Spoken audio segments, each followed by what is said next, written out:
Αυτά είναι τα βήματα για να διεκδικήσεις ένα job offer στον τομέα του finance. Αρχικά, ξεκινάς με την αναζήτηση εργασίας. Ανακάλυψε θέσεις που σε ενδιαφέρουν μέσω του LinkedIn και άλλων πλατφορμών.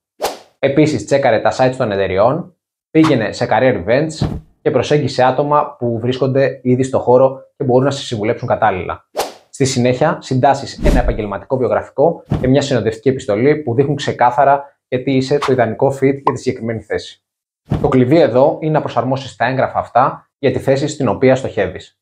Αφού υποβάλεις την αίτησή σου, το επόμενο στάδιο είναι να καλεστείς για interview. Εκεί θα εξεταστείς τόσο στις τεχνικές δεξιότητες, όπως το αν μπορείς να ετοιμάσεις ένα discounted cash flow model, το DCF που λέμε, και στα soft skills σου, όπως για παράδειγμα αν έχεις υψηλές επικοινωνιακές δεξιότητες.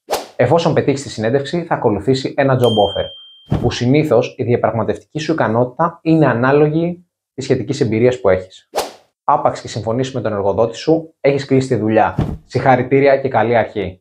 Θες να κάνεις το επόμενο βήμα στην καριέρα σου? Επικοινώνησε μαζί μου μέσω του link που βρίσκεται στην περιγραφή του βίντεο και στο bio του προφίλ μου για να αποφεληθείς από την εμπειρία μου και να πετύχουμε μαζί τον επόμενο επαγγελματικό σου στόχο.